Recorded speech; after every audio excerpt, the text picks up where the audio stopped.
Hello dear students. Last ക്ലാസ്സിൽ നമ്മൾ discuss ചെയ്ത മാഗ്നറ്റിസം ആൻഡ് മാറ്ററിൻ്റെ കണ്ടിന്യൂഷനാണ് ഇന്ന് നമ്മൾ ചെയ്യാൻ പോകുന്നത്. അപ്പോൾ എല്ലാ കുട്ടികളും ശ്രദ്ധിച്ചിരിക്കുക. വളരെ ഇമ്പോർട്ടൻ്റ് ആയിട്ടുള്ളതും അതുപോലെ തന്നെ വളരെ ഈസി ആയിട്ട് നിങ്ങൾക്ക് മനസ്സിലാക്കിയെടുക്കാൻ കഴിയുന്ന കോൺസെപ്റ്റുകളാണ് നമ്മൾ ഡിസ്കസ് ചെയ്യാൻ പോകുന്നത്. ഓക്കെ, അപ്പോൾ എല്ലാവരും റെഡിയാണെന്ന് വിചാരിക്കുന്നു. റെഡിയല്ലേ? യെസ്. അങ്ങനെയെങ്കിൽ ഇന്നത്തെ ഫസ്റ്റ് ടോപ്പിക്കിലേക്ക് നമുക്ക് പോവാം. First topic magnetic lines of ഫോഴ്സിനെ കുറിച്ചാണ് നമ്മൾ ഡിസ്കസ് ചെയ്യാൻ പോകുന്നത്. എന്താണ് magnetic lines of force? Already നിങ്ങൾ ഇലക്ട്രോസ്റ്റാറ്റിക്സിൽ ഇലക്ട്രിക് ലൈൻസ് ഓഫ് ഫോഴ്സിനെയൊക്കെ കുറിച്ച് ക്ലിയർ ആയിട്ട് പഠിച്ച ഒരു ഡിഫറെൻറ്റ് കോൺസെപ്റ്റുകളൊക്കെ നമ്മൾ പഠിച്ചതാണ്. അപ്പോൾ അതുപോലെ തന്നെ മാഗ്നറ്റിക് ലൈൻസ് ഓഫ് ഫോഴ്സും നമുക്ക് വളരെ ഇമ്പോർട്ടൻ്റ് ആയിട്ട് വരുന്ന ഒരു ടോപ്പിക്കാണ് ഈ ഒരു ഭാഗത്ത്. അപ്പോൾ ലൈൻസ് ഓഫ് ഫോഴ്സിനെ കുറിച്ച് പഠിക്കുമ്പോൾ ആക്ച്വലി ലൈൻസ് ഓഫ് ഫോഴ്സ് എവിടെ നിന്നാണത് സ്റ്റാർട്ട് ചെയ്യുന്നത്? ആസ് അവർ കോൺസെപ്റ്റ് ദാറ്റ് നോർത്തിൽ നിന്ന് സ്റ്റാർട്ട് ചെയ്യുകയും സൗത്തിലാണ് അതിൻ്റെ എൻഡിങ് അല്ലെങ്കിൽ ടെർമിനേഷൻ വരുന്നത്. ഓക്കെ, ഇൻസൈഡ് ദ മാഗ്നറ്റ് ആകുമ്പോൾ അത് സൗത്തിൽ നിന്ന് തുടങ്ങി നോർത്തിൽ എൻഡ് ചെയ്യുകയും ചെയ്യും. നോർത്തിൽ നിന്ന് എവേയും സൗത്തിലേക്ക് ടുവേർഡ്സ് ആണ് ഔട്ട്സൈഡ് ഓഫ് ദി മാഗ്നറ്റ് എന്ന് പറയുന്ന ഒരു കോൺസെപ്റ്റ് വരുന്നത്. ക്ലിയർ അല്ലേ? ആ ഒരു പാർട്ടിൽ നോക്കൂ, ഇവിടെ നമുക്ക് കാണാം എന്താണ് ലൈൻസ് ഓഫ് ഫോഴ്സ്. അതൊരു കേർവ് ആണ് അല്ലേ? It is a curve. Then the tangent to which at any point gives the direction of the magnetic field at that point. Then അതൊരു കണ്ടിന്യൂസ് കേർവ്സ് ആണ്. Path along which a unit north pole would tend to move free to do so. Actually class 12ൽ നമുക്ക് ഇതിൻ്റെ activity ഒക്കെ ചെയ്യാനുണ്ട്. ഇപ്പോൾ ഇതുപോലെ ഒരു മാഗ്നറ്റ് വെച്ചു. ആ ഒരു മാഗ്നറ്റ് വെച്ചിട്ട് ഇവിടെ ഞാനൊരു കോമ്പസ് പ്ലേസ് ചെയ്തു. അപ്പോൾ കോമ്പസ് പ്ലേസ് ചെയ്ത് കഴിഞ്ഞാൽ സംഭവിക്കുന്നത് എന്താ? ഇവിടെ ഞാൻ ഒരു കോമ്പസ് പ്ലേസ് ചെയ്ത് കഴിഞ്ഞാൽ ആക്ച്വലി അതിൽ ആ നീഡിൽ എന്ത് ചെയ്യാൻ തുടങ്ങും? ഡിഫ്ലക്റ്റ് ചെയ്യാൻ തുടങ്ങും അല്ലേ? അപ്പോൾ ഇവിടെ ഒരു കോമ്പസ് ഞാൻ വെച്ചു. അപ്പോൾ ഇതായിരിക്കും അതിൻ്റെ ഡയറക്ഷൻ കിട്ടുക. ആ കോമ്പസിൻ്റെ നോർത്ത് പോള് വീണ്ടും ഇവിടെ വെച്ചു. അപ്പോൾ ഇങ്ങനെ അതിൻ്റെ ഡയറക്ഷൻസ് നമുക്ക് എന്ത് ചെയ്യാൻ കഴിയുന്നു? മാർക്ക് ചെയ്യാൻ കഴിയുന്നു. ഫൈനലി അത് എവിടെയാണ് എൻഡ് ചെയ്യുന്നത്? സൗത്ത് പോളിൽ വെച്ചിട്ടാണത് എൻഡ് ചെയ്യുന്നത്. ഇങ്ങനെ number of lines of force നമുക്ക് ഈ ഒരു കോമ്പസും അതുപോലെ തന്നെ ബാർ മാഗ്നറ്റും വെച്ചുകൊണ്ട് നമുക്ക് ഉണ്ടാക്കിയെടുക്കാൻ കഴിയുന്നു. പറഞ്ഞാൽ മനസ്സിലായോ? അപ്പോൾ ലൈൻസ് ഓഫ് ഫോഴ്സിൻ്റെ ഡെഫിനിഷൻ നമ്മളിവിടെ കൊടുത്തിട്ടുണ്ട്.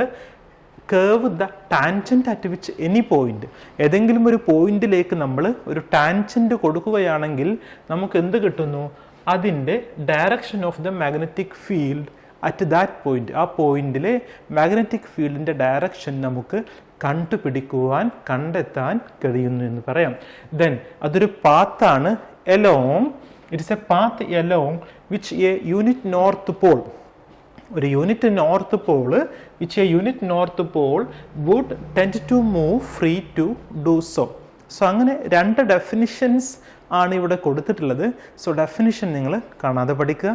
ചോദിക്കുന്നൊരു ക്വസ്റ്റ്യൻ ആണത്. ദെൻ ഇവിടെ അതിൻ്റെ ഫിഗറും കൊടുത്തിട്ടുണ്ട്. ഈ ഒരു ഫിഗറും നിങ്ങൾ ക്വസ്റ്റ്യൻ ചോദിച്ചു കഴിഞ്ഞാൽ വരച്ചു വയ്ക്കുന്നത് നന്നായിരിക്കും.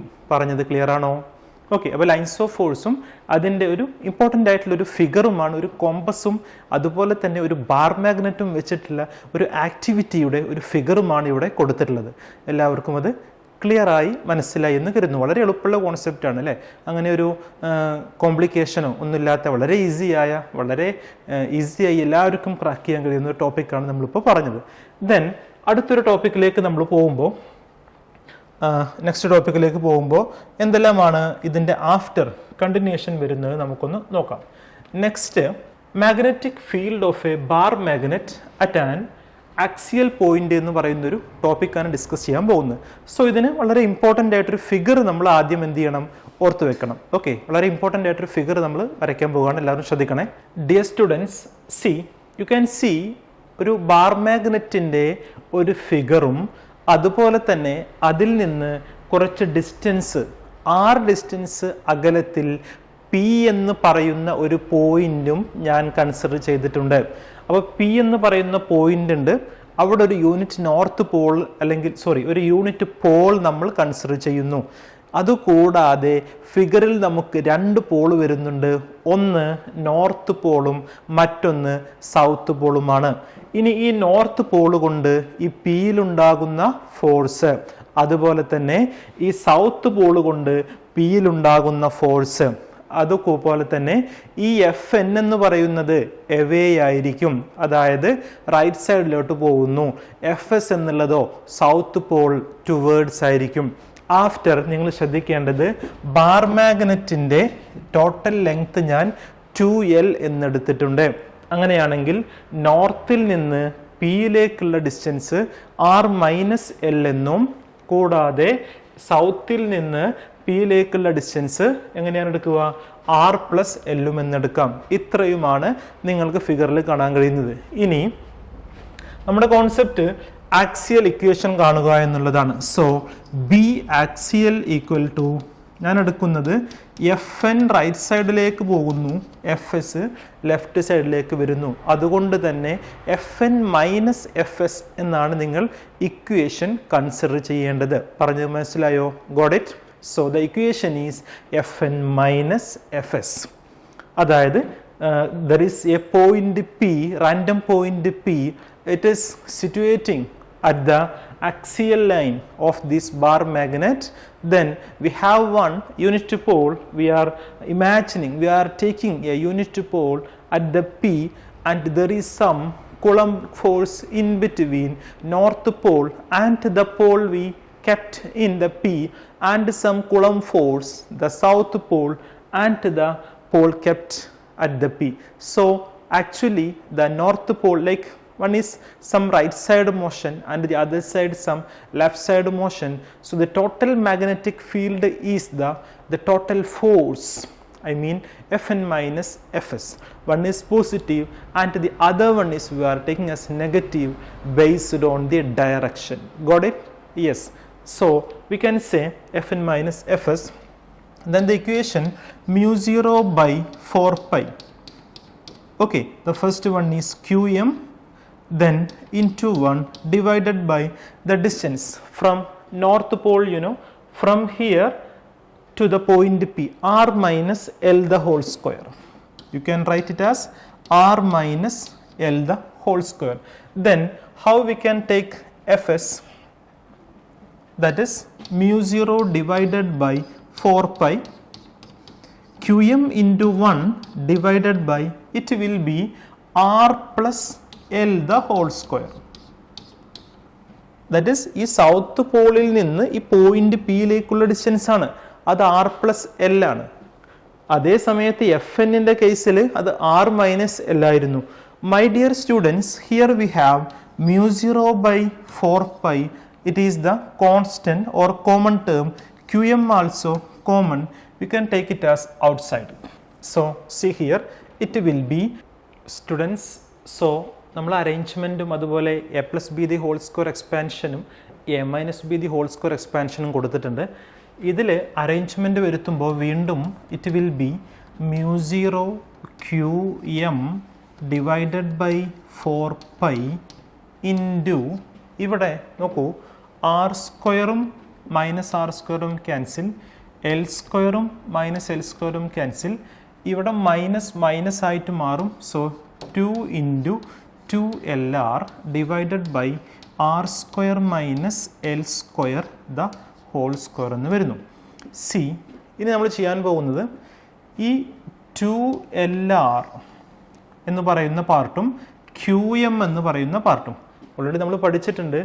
2L ആണ് നമ്മുടെ ഡിസ്റ്റൻസ്, കൂടാതെ QM, അപ്പോൾ ഡിസ്റ്റൻസ് ഇൻറ്റു ആർ വരില്ല കേട്ടോ. 2L-ഉം QM-ഉം 2L-ഉം QM-ഉം നമ്മൾ മൾട്ടിപ്ലൈ ചെയ്യുകയാണെങ്കിൽ equation mu 0 divided by 4 pi dipole moment അല്ലേ, എം എന്നുണ്ട്, കൂടാതെ ഒരു 2ഉം അവിടെ ഉണ്ട്. So 2m divided by R square minus L square the whole square. ഇനി നമുക്കൊരു സ്പെഷ്യൽ കേസ് വേണമെങ്കിൽ അസ്യൂം ചെയ്യാം. അതായത് ലൈക്ക് ആർ എന്നുള്ളത് വളരെ വലുതും എൽ എന്നുള്ളത് വളരെ ചെറുതുമാണെങ്കിൽ ഇവിടെ ഈ എൽ സ്ക്വയർ സ്ക്വയർ എന്ന് പറയുന്ന ആ ഒരു പാർട്ട് ഇല്ലാതെയായിട്ട് പോകുന്നു. സോ എൽ സ്ക്വയർ പാർട്ടില്ലാതെ 0 ആയിട്ട് പോയി. ബാക്കി വരുന്നത് ഇവിടെ ഒരു ആർ ടേം കൂടി ഉണ്ട് കേട്ടോ, ആർ ടേം ഉണ്ട്. So it will be mu0 2mr divided by 4π R സ്ക്വയറും പിന്നെ 4ഉം വരും അല്ലേ. അപ്പോൾ r⁴ മാറും. ക്യാൻസൽ ചെയ്താൽ equation finally mu0 × 2m divided by 4π r³ see mu0/4π 2m ഉണ്ട്, r³ ഉണ്ട്. ഇതാണ് നമ്മുടെ ഫൈനൽ ഇക്വേഷൻ. ഇതാണ് നമുക്ക് ഫസ്റ്റ് കിട്ടിയ ഇക്വേഷൻ അല്ലേ. ഇതാ 2mr divided by r² minus l²². So ആക്സിയലിൻ്റെ കേസിൽ ഓർത്ത് വെക്കുക, ഒരു ബാർ മാഗ്നറ്റ് ദെൻ നോർത്തിൽ നിന്ന് കുറച്ച് അകലെയായി പി എന്ന് പറയുന്നൊരു പോയിന്റ് നമ്മൾ എടുത്തിട്ടുണ്ട്. ആഫ്റ്റർ ആ ഡിസ്റ്റൻസുകളൊക്കെ വെച്ചു അറേഞ്ച്മെൻറ്റ് നടത്തി മാഗ്നറ്റിക് ഫീൽഡ് ബി എന്നുള്ളത് ഫൈൻഡ് ഔട്ട് ചെയ്യുന്നത് ആ ഫോഴ്സിനെ ബേസ് ചെയ്തിട്ട് കൊണ്ടാണ്. ഒരു യൂണിറ്റ് പോൾ പിയിൽ പ്ലേസ് ചെയ്യുന്നു. ആഫ്റ്റർ അതിനെ ഇക്വലൻസി എടുക്കുന്ന സമയത്ത് Fn-Fs ആണ് ഇക്വേഷൻസ് വെച്ച് സോൾവ് ചെയ്ത് finally B axial equal to mu0/4π 2mr divided by r² minus l² എന്നും അതിൽ r വളരെ വലുതും l വളരെ ചെറുതുമാണെങ്കിൽ l 0യിലേക്ക് ഇക്വേറ്റ് ചെയ്ത് അത് 0 ആക്കി കളഞ്ഞ് ആ ഒരു പാർട്ട് റിമൂവ് ചെയ്ത് ബാക്കി ഡിനോമിനേറ്ററിൽ r⁴ഉം ന്യൂമറേറ്ററിൽ r-ഉം r⁴ഉം കട്ട് ചെയ്ത് ഡിനോമിനേറ്ററിൽ r³ വരുന്നു. സോ ഇതാണ് ബി ആക്സിയലിൻ്റെ ഇക്വേഷൻ. ഓർത്ത് വയ്ക്കുക, mu0/4π × 2m/r³. This is the B axial. Axial കേസിൽ മാഗ്നറ്റിക് ഫീൽഡിൻ്റെ ഇക്വേഷൻ. അങ്ങനെയാണെങ്കിൽ ആക്സിയൽ ഉണ്ടെങ്കിൽ നമുക്ക് എന്തുകൂടി ഡിസ്കസ് ചെയ്യണം? ഇക്വറ്റോറിയൽ കൂടി ഡിസ്കസ് ചെയ്യണം. അപ്പോൾ ഈ ഒരു പ്രൂഫും പാർട്ടും എക്സ്പ്ലനേഷനും ഒക്കെ എല്ലാവർക്കും മനസ്സിലായി എന്ന് വിചാരിക്കുന്നു. ഇതൊന്നും ബൈഹാർട്ട് ചെയ്യേണ്ട ഒരു ആവശ്യമില്ല. നമ്മൾ കോൺസെപ്റ്റ് മനസ്സിലാക്കി ഈസി ആയിട്ട് ഓർത്ത് വെക്കുക അല്ലെങ്കിൽ ചെയ്ത് പഠിക്കുകയായിരിക്കും നല്ലത്. കാരണം ബൈഹാർട്ട് ചെയ്ത് കഴിഞ്ഞാൽ നമ്പർ ഓഫ് പ്രൂഫ്സ് ഈ ചാപ്റ്റേഴ്സിലൊക്കെ വരുന്നതാണ്. സോ നമ്മളിങ്ങനെ തുടങ്ങി വെക്കും, പിന്നെ ഏത് ലെറ്റേഴ്സാണ്, മൈനസ് ആണോ പ്ലസ് ആണോ ഇതെല്ലാം കൂടി സ്ക്വയർ ആണോ ക്യൂബാണോ എല്ലാം കൂടി കൺഫ്യൂഷൻ ആയിട്ട് വരും. സോ ഏറ്റവും ഇമ്പോർട്ടൻ്റ് ആയിട്ടുള്ളത് ഇത് മനസ്സിലാക്കി പഠിക്കുക എന്നുള്ളതാണ്. മനസ്സിലാക്കി പഠിക്കുമ്പോഴാണ് നമുക്കതിൻ്റെ എപ്പോഴും നമുക്ക് ലൈഫിൽ മുഴുവൻ ത്രൂ ഔട്ടായിട്ട് അത് നമുക്ക് ഓർത്ത് വെക്കാനും എഴുതാനും കഴിയൂ. അല്ലാതെ ബൈഹാർട്ട് ചെയ്ത് കഴിഞ്ഞാൽ ഒരു പക്ഷേ എല്ലാ പ്രൂഫും കൂടി ഒരുമിച്ച് നമ്മൾ പഠിക്കുമ്പോൾ അതെല്ലാം കൂടി മറന്നു പോകാനുള്ള ഒരു സാധ്യതയുണ്ട്. ഞാൻ പറഞ്ഞത് ശരിയല്ലേ? അപ്പോൾ എന്തായാലും ശ്രദ്ധിക്കൂ, ഈ ഒരു പാർട്ട് കംപ്ലീറ്റ് ആണ്. ദെൻ അടുത്ത സ്ലൈഡിലേക്ക് നമ്മൾ പോകുമ്പോൾ എന്താണ് വരുന്നത് നോക്കാം. സി ആക്സിയൽ പോയിന്റ് കഴിഞ്ഞാൽ അടുത്ത ടോപ്പിക്കാണ് എന്ത്? Equatorial point. അപ്പോൾ ഇക്വറ്റോറിയൽ പോയിന്റിൻ്റെ പ്രൂഫ് എങ്ങനെയാണ്, അതുപോലെ അതിന് വളരെ ഇമ്പോർട്ടൻ്റ് ആയിട്ടൊരു ഫിഗർ ഉണ്ട്. ആക്സിയൽ നമ്മൾ ഇങ്ങനെയാണ് വരച്ചതെങ്കിൽ ഇക്വറ്റോറിയലിൽ ഒരു ട്രയാങ്കിൾ ഫോമിൽ സെയിം ഫിഗർ നമ്മൾ എവിടെ പഠിച്ചിട്ടുണ്ടെന്ന് അറിയോ? ഇലക്ട്രോസ്റ്റാറ്റിക്സിൽ പഠിച്ചിട്ടുണ്ട്. സോ ഇവിടെ നമ്മൾ ഫിഗർ വരയ്ക്കാൻ പോവുകയാണ്. അപ്പോൾ എല്ലാവരും ഈ ഒരു പാർട്ടിൻ്റെ ഇക്വറ്റോറിയലിൻ്റെ പ്രൂഫിലേക്ക് എല്ലാവരും റെഡി ആയിട്ട് വരിക. എങ്ങനെയാണ് ഇതിൻ്റെ ഫിഗർ വരയ്ക്കാമെന്ന് ആദ്യം ഒന്ന് നോക്കാം. ഓക്കെ സ്റ്റുഡൻസ്, സി നമുക്ക് ആദ്യം ഫിഗർ വരയ്ക്കണം. ആക്സിയൽ വരച്ച പോലെ തന്നെ ഇക്വറ്റോറിയലിൻ്റെ ഫിഗറും വരയ്ക്കണം. അപ്പോൾ ഇക്വറ്റോറിയലിൻ്റെ ഫിഗർ വരയ്ക്കുമ്പോൾ ആദ്യം എന്ത് ചെയ്യണം? ഒരു ബാർ മാഗ്നറ്റ് എടുക്കുന്നു. ബാർ മാഗ്നറ്റിന് 2 പോളാണുള്ളത്. ഒന്ന് നോർത്ത് പോളും മറ്റൊന്ന് സൗത്ത് പോളും. ക്ലിയർ ആണോ? പറഞ്ഞ് ക്ലിയർ അല്ലേ? വ്യക്തമാണ്. ഇനി ഈ നോർത്തും സൗത്തും തമ്മിലുള്ള ഡിസ്റ്റൻസ് 2l ആണെന്ന് അസ്യൂം ചെയ്യുന്നു. മിഡിൽ എടുക്കുകയാണെങ്കിൽ ഒന്ന് എല്ലും മറ്റൊന്ന് വീണ്ടും അടുത്തൊരു എല്ലാക്കി എടുക്കണം. ആഫ്റ്റർ ഞാൻ ഒ എന്ന് പറയുന്നൊരു പോയിന്റ് എടുത്തിട്ടുണ്ട്. ഇക്വറ്റോറിയൽ ആകുമ്പോൾ ഈ മാഗ്നറ്റിക് അതായത് നോർത്തും സൗത്തും ആയി വരുന്ന ആ ഒരു ഇമാജിനറി ലൈനിന് പെർപെൻഡിക്കുലർ ആയിട്ട് വരുന്ന ലൈനാണ് അല്ലേ. അപ്പോൾ ആ ഒരു പോയിന്റ് ഒ എടുത്തു. അവിടെ നിന്ന് എൻ എന്ന് പറയുമ്പോൾ Fn അല്ലേ എവേ ആയിട്ട് കാണിക്കുന്നു. ദെൻ Fs എന്ന് പറയുന്നതോ ടുവേർഡ്സ് എസ്സിലേക്കും കാണിക്കുന്നു. There is some angle theta, here also theta, same നമ്മുടെ ജോമെട്രി കോൺസെപ്റ്റ് വെച്ചിട്ടാണ്. ഇവിടെയും തീറ്റ, താഴത്തും തീറ്റ. ഇനിയും ഓർത്ത് വെക്കേണ്ടത് Fnൻ്റെ റെസല്യൂഷനാണ്. തീറ്റ ഉള്ള ഭാഗത്ത് Fn കോസ് തീറ്റ എന്നും തീറ്റ ഇല്ലാത്ത ഭാഗത്ത് Fn സൈൻ തീറ്റ എന്നും എഴുതുന്നു. അതുപോലെ തന്നെ Fsൻ്റെ കേസിലും തീറ്റ ഉള്ള ഭാഗത്ത് കോസ് തീറ്റയും തീറ്റ ഇല്ലാത്ത ഭാഗത്ത് സൈൻ തീറ്റ എന്നും എഴുതുന്നു. ആഫ്റ്റർ ഈ സൈൻ ടേംസ് തമ്മിൽ ക്യാൻസൽ ചെയ്തു പോകും. അതുകൊണ്ട് സൈൻ എടുക്കേണ്ട ആവശ്യം ഇല്ല. നമുക്ക് കോസ് ടേംസ് മാത്രമേ എടുക്കേണ്ട ആവശ്യമുള്ളൂ. പറഞ്ഞ് മനസ്സിലായോ? എല്ലാ കുട്ടികൾക്കും പറഞ്ഞ് ക്ലിയർ ആണോ? ഓക്കെ, അപ്പോൾ കോസ് മാത്രമേ എടുക്കേണ്ടുള്ളൂ. ഇനി സി നോക്കൂ, ഈ രണ്ട് സൈഡിലും ഇതൊരു ഇക്വറ്റോറിയൽ ട്രയാങ്കിളിനെ പോലെയാണ് അല്ലേ? അപ്പോൾ നമുക്ക് ബാക്കി ഇനി എഫ് എന്നിൻ്റെ വാല്യൂ എടുത്താലും എഫ് എസിൻ്റെ വാല്യൂ എടുത്താലും അത് സെയിം ആണ്. അതായത് നമ്മുടെ ഒ എന്ന് പറയുന്ന പോയിന്റിലുള്ള ലൈക്ക് അവിടെ വരുന്ന ആ ഒരു യൂണിറ്റ് പോൾ കൊണ്ടുണ്ടാകുന്ന കുളംസ് ലോ എന്ന് പറയുന്നത് ഇവിടെ രണ്ടും സെയിം ആണ്, അല്ലെങ്കിൽ സിമിലർ ആണ്. സോ ടോട്ടൽ ബി ഇക്വറ്റോറിയലിനെ നമുക്ക് എങ്ങനെ എഴുതാം? 2 times എഫ് എൻ അല്ലെങ്കിൽ എഫ് എസ് കോസ് തീറ്റ എഴുതാം. അപ്പോൾ ബാക്കിയുള്ള കാര്യങ്ങളൊക്കെ നിങ്ങൾ ഓർത്ത് വെക്കണം. സൈനിന് നമ്മൾ എടുക്കുന്നില്ല, അത് ക്യാൻസൽ ചെയ്തു പോകുന്നു. ദെൻ എഫ് എന്നും എഫ് എസും സെയിം ആണ്, സിമിലർ ആണ്. അതുകൊണ്ടാണ് അതിന് 2 times എഫ് എൻ അല്ലെങ്കിൽ 2 times എഫ് എസ് എന്ന് എഴുതിയത്. ഇനി ഫിഗറിൽ നോക്കൂ, എന്താണ് കോസ് തീറ്റ? കോസ് തീറ്റ എന്ന് പറയുമ്പോൾ ഓപ്പോസിറ്റ് സൈഡ് എന്ന് പറഞ്ഞു കഴിഞ്ഞാൽ അഡ്ജസൻറ്റ് സൈഡ് എൽ ആണ്. എക്സ് എന്ന് പറഞ്ഞു കഴിഞ്ഞാൽ ഇവിടെ എഴുതിയിട്ടുണ്ട് അല്ലേ? ട്രിഗണോമെട്രി വെച്ചിട്ട് എന്ത് പറയാം? It will be R square plus L square the whole raise to എന്താണ് 1/2 ആണ്. കാരണം പെർപെൻഡിക്കുലർ അല്ലേ ആറാണ്. ദെൻ ഇപ്പുറത്ത് ഞാൻ എക്സ് എടുത്തിട്ടുണ്ട്, എൽ ഉണ്ട്. So R square plus L square is the X square. അതിൽ നിന്ന് എക്സിന് നമുക്ക് ഇങ്ങനെ എഴുതാം root of R square plus L square എന്ന് എഴുതാം. സോ അങ്ങനെയാണ് എനിക്കിത് വാല്യൂ കിട്ടിയിട്ടുള്ളത്. ഇനി ഞാനിവിടെ കൊടുക്കുമ്പോൾ it will B 2 times F N എന്ന് പറയുമ്പോൾ നേരത്തെ ചെയ്ത പോലെ എങ്ങനെ എഴുതുക? μ0/4π QM × 1 ഒന്നും ഇനി എഴുതേണ്ട, ഡിവൈഡഡ് ബൈ ഡിസ്റ്റൻസ് എന്താണ് നോക്കൂ. ഡിസ്റ്റൻസ് കാണുമ്പോൾ സി ഈ ഒ എന്ന് പറയുന്ന പോയിന്റിലേക്ക് ഇവിടെ നിന്ന് അല്ലേ എന്നിലുള്ള ഡിസ്റ്റൻസ് എന്താ? എക്സ് ആണ്. അപ്പോൾ എനിക്കതിനെ എങ്ങനെ എഴുതാം? എക്സ് സ്ക്വയർ എന്ന് എഴുതാം. എക്സ് സ്ക്വയർ എന്ന് പറഞ്ഞു കഴിഞ്ഞാൽ അതെന്താണ്? R square plus L square ആണ്. എക്സ് സ്ക്വയർ എന്ന് പറഞ്ഞു കഴിഞ്ഞാൽ എന്താണ്? R square plus L square ആണ്. ഇൻറ്റു കോസ് തീറ്റ എന്ന് പറയുമ്പോൾ അല്ലേ 2fn കോസ് തീറ്റ അല്ലേ? കോസ് തീറ്റ എന്താ? L divided by R square plus L square the whole raise to 1/2. ഇവിടെ 1/2 ഉണ്ട്, ഇവിടെ 1 ഉണ്ട്. 1/2 പ്ലസ് 1 എന്തായിരിക്കും? 3/2 ആയിരിക്കും. ആർക്കും ഒരു ഡൗട്ടും ഇല്ലല്ലോ. ഇനി ന്യൂമറേറ്ററിൽ നോക്കാം. ഇവിടെ 2 ഉണ്ട്, QM ഉണ്ട്, L ഉണ്ട്.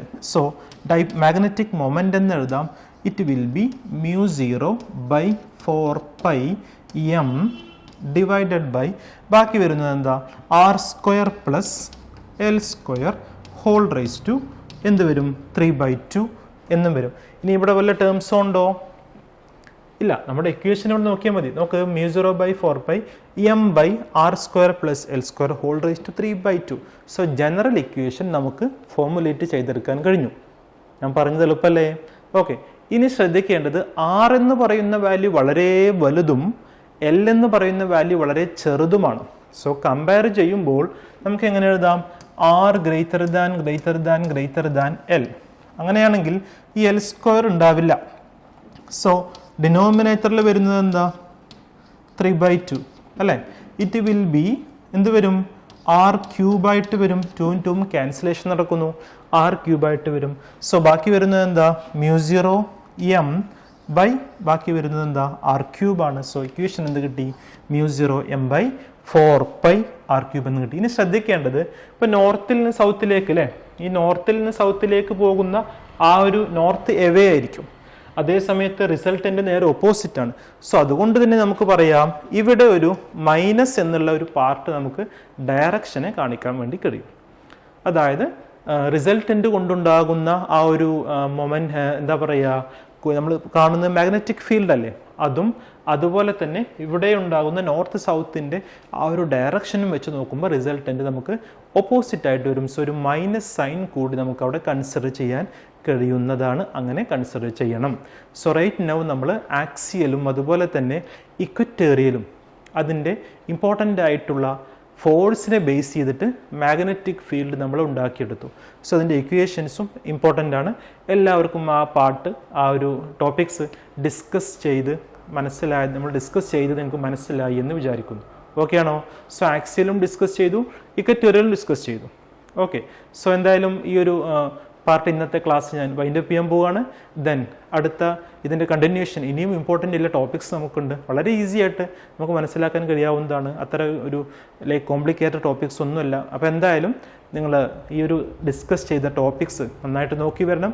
അടുത്ത ക്ലാസ്സിൽ വീണ്ടും നമ്മൾ ഇതിൻ്റെ ബാക്കി ഭാഗങ്ങളും അതുപോലെ തന്നെ ഇതുമായി ബന്ധപ്പെട്ട പ്രോബ്ലംസൊക്കെ ഡിസ്കസ് ചെയ്യും. അപ്പോൾ എന്തായാലും ഇഫക്റ്റീവ് ആണെന്ന് വിചാരിക്കുന്നു. അടുത്ത ക്ലാസ് നമ്മൾ വീണ്ടും കണ്ടിന്യൂ ചെയ്യും. Okay, bye, thank U.